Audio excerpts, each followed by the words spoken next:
Summer holidays வந்தாச்சு நம்ம GT Holidays வந்தாச்சு. GT Holidays, South India's #1 travel brand. Vivo V50 with stunning design and pro-level portrait photography. Pre-book now. அம்மா நம்ம ரெண்டு பேரும் சீக்கிரத்தில் ஒன்றா சேர்ந்து ஒரு படம் பண்ணணுமான்னு. வேணாம் கண்ணு அப்படின்னு. என்னம்மா வேணாங்கிறீங்க? ஆமாம் கண்ணு, எனக்கு ஏதாவது நடந்ததுன்னு கேள்விப்பட்டா அங்கே ஃபஸ்ட் ஆளாக நீங்கள் தான் இருக்கணும்னு. ஏம்மா இப்படி சொல்கிறீங்க? ஆமாம் கண்ணு.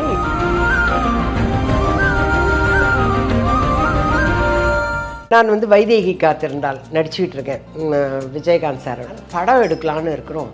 என்ன சார் பண்ணலாம்? படம் எடுக்கணும் சார் அப்படின்னு சொன்னோன்னே அப்போ அவர் ஐடியா கொடுக்குறாரு. நிறைய கேரக்டரைசேஷன் வந்து விஜயகாந்த் சார்கிட்ட என்னென்ன கேரக்டரைசேஷனோ அதெல்லாம் விஜய் சேதுபதி. இப்போ பிக் பாஸ் கூட பண்ணி முடிச்சாரு. பண்ணி முடிச்சோன்னே அந்த யூனிட்டுக்கே வந்து ஒரு நாள் சாப்பாடு போட்டிருக்காரு. கிட்டத்தட்ட ஒரு 2000 பேர். அம்மா ரொம்ப பிடிச்சனால தான் என்னவோ தெரியாது, எனக்கு எனக்கு புள்ள. அம்மா நம்ம ரெண்டு பேரும் சீக்கிரத்தில் ஒன்றா சேர்ந்து ஒரு படம் பண்ணணுமான்னு. வேணாம் கண்ணு அப்படின்னு. என்னம்மா வேணாங்கிறீங்க? ஆமாம் கண்ணு, எனக்கு ஏதாவது நடந்ததுன்னு கேள்விப்பட்டா அங்கே ஃபஸ்ட் ஆளாக நீங்கள் தான் இருக்கணும்னு. ஏம்மா இப்படி சொல்கிறீங்க? ஆமாம் கண்ணு.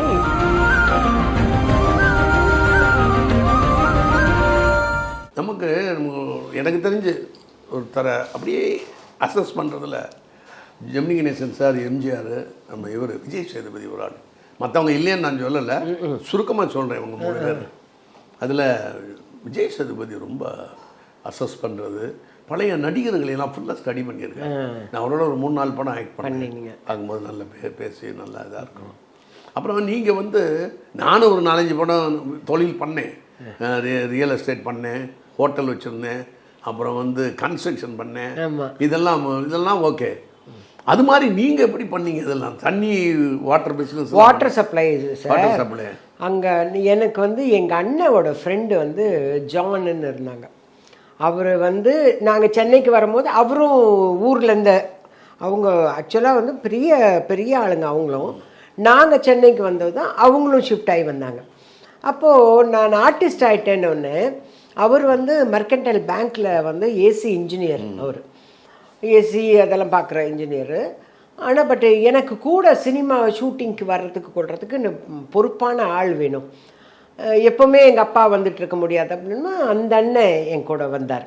அவர் வேலையை விட்டுட்டு என் கூட வந்துட்டு எனக்கு கார் வாங்கிட்டு அந்த காரை மெயின்டைன் பண்ணுறது, ஃபேமிலி மெயின்டைன் பண்ணுறதெல்லாம் பண்ணிக்கிட்டே இருந்தார்.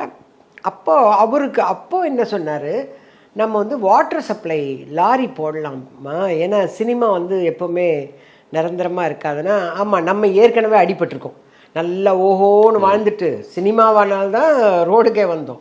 அதனால் அண்ணன் சொல்கிறது கரெக்டு தான் சொல்லிவிட்டு அப்போது நாங்கள் வந்து ஒரு 2 லாரி வாட்டர் சப்ளை போடணும். அப்போ இது இன்கம் டேக்ஸு அது இதுன்னு சொல்லிவிடுவாங்க இல்லையா. அதனால் என்ன பண்ணோம், அண்ணன் நீங்கள் உங்கள் பேர்லேயே வாட்டர் சப்ளை வைக்கலான்னு சொல்லிட்டு ஜான் வாட்டர் சப்ளைன்னு தான் ஆரம்பித்தோம். அதுக்கப்புறம் கல்யாணம் அது இதுன்னு நடக்கும்போது உடனே அங்கே தானே கொக்கி போடுவாங்க, உன்னோட தானே அந்த வாட்டர் சப்ளை, அது ஏன் அவங்கக்கிட்ட இருக்கணும், நம்மக்கிட்டே இருக்கணும்னு வந்தோடனே சரின்னு சொல்லிட்டு அந்த 2 லாரியை வாங்கிட்டு வாட்டர் சப்ளை நாங்களும் சென்னையில் இருக்கிற ஹோட்டல்லாம் பண்ணோம். சென்னையில் இருக்கிற ஹோட்டல்லாம் அவங்களே லாரிங்கெல்லாம் வாங்க ஆரம்பிச்சிட்டாங்க. அப்போ என்ன பண்ணோம், நரிமணம் தஞ்சாவூர் சைடில் அங்கே ஓஎன்ஜிசி, அந்த ஓஎன்ஜிசியில் பெட்ரோல் எடுக்கிற இடத்துல ட்ரிங்கிங் வாட்டர் கிடைக்கிறது கஷ்டம். ஸோ அங்கேருந்து நியர்பை ஒரு 10 கிலோமீட்டர்ஸில் இருக்க ட்ரிங்கிங் வாட்டர்லாம் வாங்கி நாங்கள் எங்கள் 2 லாரியை வச்சு சப்ளை பண்ணோம். அந்த 2 லாரின்றது 4 லாரி ஆச்சு. அப்படித்தான் வாட்டர் சப்ளை அங்கே நடந்தது.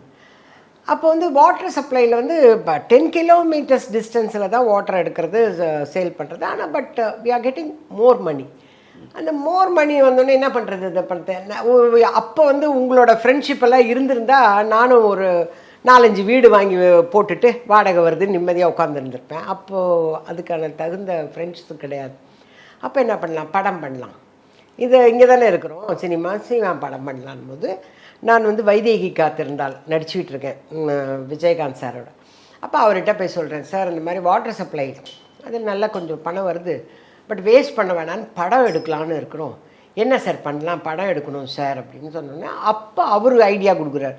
இப்போ மோகனுக்கு தான் நல்ல மார்க்கெட்டு, அவர் தான் நல்ல நம்பர் 1 ஹீரோ, நீங்கள் தான் அவர் கூட 2-3 படம் நடிக்கிறீங்கல்ல, அப்படியே நைஸாக கேளுங்க அவரோட டேட்டுன்னு விஜயகாந்த் சார் எனக்கு சொல்கிறார். சரி சார் நான் போய் கேட்குறேன் அப்படின்னு. அவருக்கு ஒரு ரெட்டின்னு ஒரு மேனேஜர், எல்லாருக்கும் ஒரு மேனேஜர் இருப்பாங்க. மேனேஜரே இல்லாமல் இந்த நிமிஷம் வரலும் ஓடிட்டு இருக்கிறது நீங்களும் சார் பாருங்கள் சார், நம்ம 2 பேரும் ஒரே மாதிரி தான் சார் இருக்கும். ஏன்னா கொடுக்க போகிறவங்க யாரோ, வாங்க போகிறது நம்ம தானே டிசைட் பண்ணோம் என்ன வாங்கணும்னு. சரின்னு அவர் டேட் இல்லை 2 வருஷத்துக்கு இல்லைன்ட்டார் மோகன் சார். அப்போ திருப்பி வந்து விஜயகாந்த் சார்கிட்ட சொல்கிறேன், சார் அவர் 2 வருஷத்துக்கு பிஸியா சார், சார் இந்த கதை நல்லா இருக்குது நீங்கள் ஒரு தடவை கேளுங்கன்னு. பாய் டேட்டு கொடுக்க மாட்டானே, நானும் பிஸியாக இருக்கேனே, என்ன பண்ணுறது, சரி வந்து கதை சொல்லுங்கன்னா சிவச்சந்திர அண்ணா தான் அதுக்கு கதை. சரி சிவச்சந்திர அண்ணா, பில்லா கிருஷ்ணமூர்த்தி சார் டைரக்ட். கதையை கேட்டார், அவருக்கு பிடிச்சிருச்சு. சரி நம்மளே பண்ணலாம், நானே பண்ணுறேன் அப்படின்னு என்னை ப்ரொடியூசர் ஆக்கி விட்டதே விஜயகாந்த் சார். அவர் தான், அவரே ஒரு ஹீரோ, அவரும் பிஸியான ஹீரோ. ஆனாலும் அவர் வந்து மோகனை போய் அப்ரோச் பண்ணுங்க, பிஸ்னஸ் நல்லாயிருக்கும். நல்லா அந்த படம் எனக்கு லாஸ் கிடையாது, ஆனால் பெரிய லாஸ் கிடையாது, பெரிய ப்ராஃபிட் கிடையாது, என்னை கையை கடிக்கல. அதனால தான் நான் வந்து நெகட்டிவ் ரைட்ஸ் எல்லாம் விற்றேன். விற்கும் போது கூட இவர் சொல்கிறார் விஜயகாந்த் சார் கொடுக்காதீங்க. அவர் தான் எல்லா டிஸ்ட்ரிபியூட்டரும் கொண்டாந்ததே விஜயகாந்த் சார் தான். பெங்களூர் மட்டும் அவர் வாங்கினார், மற்ற எல்லாமே மதுரை எல்லாமே அவர் தான், அவர் சொன்ன டிஸ்ட்ரிபியூட்டர்ஸ் தான் வந்தாங்க. அப்போ சொன்னார், நீங்கள் நெகட்டிவ் ரைட்ஸ் மட்டும் கொடுக்காதீங்க, வச்சுக்கோங்க, அது உங்களுக்கு பின்னாடி அப்பப்போ சாப்பாடு போட்டுக்கிட்டே இருக்கும்னார். நமக்கு அப்போல்லாம் புரியல. அதுவும் இல்லாமல் இதை வச்சுக்கிட்டு இந்த டிஸ்ட்ரிபியூஷன் நேரத்தில், படம் ரிலீஸ் நேரத்தில் பிரிண்ட் கொடுக்கலன்னு அவங்கவுங்க கத்துறாங்க பாருங்கள். இதெல்லாம் பார்த்தோன்னே எனக்கு பயமாயிடுச்சு. ஐயோ நம்ம இனிமேல் சினிமாவே எடுக்கக்கூடாதுங்கிற லெவலுக்கு வந்துருக்கு. எனக்கு ஒரு பயம், இந்த நெகட்டிவ் ரைட்ஸ் வச்சுட்டா இதை வச்சு இருக்கிறோமேங்கிறதுக்காக யார்கிட்ட போய் விற்கணும், அதெல்லாம் நமக்கு வேண்டாம் சார். மதுரை சாந்தா ஃபிலிம்ஸ் கேட்குறாங்க, நான் கொடுத்துட்றேன்னு சொல்லிட்டு அப்படியே அப்போவே நெகட்டிவ் ரைட்ஸ் எல்லாம் கொடுத்துட்டேன். அதனால் அப்படி ப்ரொடியூசர் ஆனவன் நான். விஜயகாந்த் சாரால் தான் நான் ப்ரொடியூசர் ஆனேன். எனக்கு நீங்கள் விஜய் சேதுபதி சொன்னீங்க. இப்போது விஜய் சேதுபதி வந்து பழைய ஆர்டிஸ்ட். ஆமாம், நானும் அவர் கூட நடிக்கும் போது என்னென்னலாம் நடக்கும் ஷூட்டிங்கில், யார் யார் எப்படி எப்படி எல்லாத்தையுமே கேட்டுக்குவார். ஆனால் நிறைய கேரக்டரைசேஷன் வந்து விஜயகாந்த் சார்கிட்ட என்னென்ன கேரக்டரைசேஷனோ அதெல்லாம் விஜய் சேதுபதி. ஆமாம், நல்ல ஜனங்களை ஒன்று சேர்க்கறது, அவங்கக்கிட்ட பழகிற விதம், ஆர்டிஸ்ட்டுங்கிட்ட பழகிற விதம், அது பெரிய ஆர்டிஸ்டாக இருந்தாலும் சின்ன ஆர்டிஸ்ட்னாலும் ஒரே மாதிரி மரியாதை கொடுக்கறது, அது எல்லாமே விஜய் சேதுபதி கிட்ட எனக்கு ரொம்ப பிடிச்சனால தான் என்னவோ தெரியாது, எனக்கு புள்ள அப்படிங்கிற ஒரு ஃபீல் எனக்கு இருக்குது. இப்போ கூட சமீபத்தில் ஒரு போன மாதம் 30th அன்னைக்கு அவரை பார்த்தேன். ஏன்னா அமெரிக்காவிலேருந்து என் ஃப்ரெண்ட்ஸுங்கெல்லாம் வந்திருந்தாங்க, அவங்கள வச்சு ஃபோட்டோ எடுக்கணும்னு நான் ஊர்லேருந்து சொல்கிறேன். மெசேஜில் தான் சொல்லுவேன், வாய்ஸ் நோட்டில். அவர் உடனே அனுப்புங்கம்மா, நான் நாளைக்கே வந்துடுவேன் பாம்பேலேருந்து, நான் எடுக்கிறேன் அப்படின்னு சொல்லிட்டார். நான் வரமாட்டேன்னு நினச்சிட்டு அவங்கெல்லாம் அமெரிக்காவிலேருந்து வந்தவங்களாம் போயிருக்காங்க. வடிவு அம்மா கெஸ்ட்டு தானே இருங்கன்னு சொல்லிட்டு பேசிகிட்டே இருக்கிறதுக்குள்ள நான் போயிட்டேன் ஆஃபீஸ்க்கு. வந்துட்டேன் கண்ணு, நானும் வந்துட்டேன் அப்படின்னா, அப்படியே அம்மா வந்துட்டிங்களா, நீங்கள் வரமாட்டீங்கன்னு இவங்ககிட்ட சொல்லிகிட்டு இருந்தேன் அப்படின்னாலும் சொல்லி ஃபோட்டோஸ் எல்லாம் எடுத்தார். எல்லோரும் அனுப்பினோன்னே, அம்மா நம்ம 2 பேரும் சீக்கிரத்தில் ஒன்றா சேர்ந்து ஒரு படம் பண்ணணுமான்னு. வேணாம் கண்ணு அப்படின்னு. என்னம்மா வேணாங்கிறீங்க? ஆமாம் கண்ணு, எனக்கு வந்து நான் உங்களுக்கு அம்மா, நீங்கள் எனக்கு புள்ள, இந்த உறவு நீடிக்கணும்னா அந்த கமர்ஷியல் வேண்டாம். நம்ம நடிக்கிறோன்னு போயிட்டா யாராவது ஒருத்தர் என்னைக்காவது ஒரு நாள் உங்ககிட்ட சினிமாவில் ஷூட்டிங்கில் இருக்கும்போது, இதுக்கு தான் அந்த அம்மா எப்பவுமே உங்ககிட்ட மெசேஜ் பண்ணுறது, ஃபோட்டோ எடுக்க வர்றது, உங்களை பார்த்து சொல்லுவாங்க. இது சினிமாவில் நடந்து ஒரு நல்ல எந்த விதமான கலுமிஷமும் இல்லாத ஒரு மைண்டில் கரப்ட் ஆகிடும்.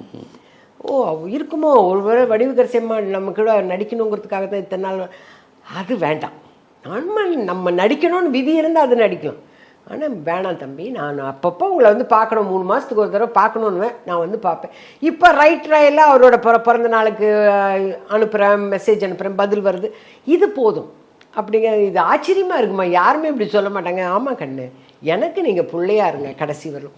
அதே மாதிரி இன்னொன்று சொல்லிட்டு வந்து, எனக்கு ஏதாவது நடந்ததுன்னு கேள்விப்பட்டால் அங்கே ஃபஸ்ட் ஆளாக நீங்கள் தான் இருக்கணும்னு. ஏமா இப்படி சொல்கிறீங்க? ஆமாம் கண்ணு, இல்லை சார், உண்மையிலே எனக்கு ஆத்மார்த்தமாக என்னுடைய அடி மனசோட ஆசை என்னென்னா, எனக்கு ஏதாவதுன்னா அவர் தான் வரணும், அவர் தான் செய்யணும். அந்த அளவுக்கு எனக்கு விஜய் சேதுபதியை பிடிக்கும். ஏன்னா விஜயகாந்த் சார் எந்த அளவுக்கு எனக்கு பிடிக்குமோ அந்த அளவுக்கு எனக்கு விஜய் சேதுபதி பிடிக்கும். அவரோட ஆவி தான் இவர்கிட்ட இருக்கு அப்படிங்கிற மாதிரி எனக்கு என்னமோ 2 பேர்ட்ட உணர்வுகள் அதே மாதிரி. இப்போ பிக் பாஸ் கூட பண்ணி முடிச்சாரு. பண்ணி முடிச்சோன்னா அந்த யூனிட்டுக்கே வந்து ஒரு நாள் சாப்பாடு போட்டிருக்காரு. அந்த யூனிட்கே கிட்டத்தட்ட ஒரு 2000 பேர். அம்மா EVP கல்யாண மண்டபம் எடுத்து அதை புக் பண்ணி 2000 பேருக்கு ட்ரீட் கொடுத்துருக்காரு. அதில் பார்ட்டிசிபேட் பண்ணவங்களுக்கெல்லாம் கிஃப்ட் பண்ணியிருக்காரு. இதெல்லாம் வந்து இப்போ ஒருத்தர் பண்ணணுன்றது கிடையாது, பட் இருந்தாலும் அதே மாதிரி அது நடக்கும்போதெல்லாம் இல்லைங்க, கமல் சார் வந்து ஒரு அருமையான ஸ்டேஜ் ஃபார்ம் பண்ணி கொடுத்துருக்காரு.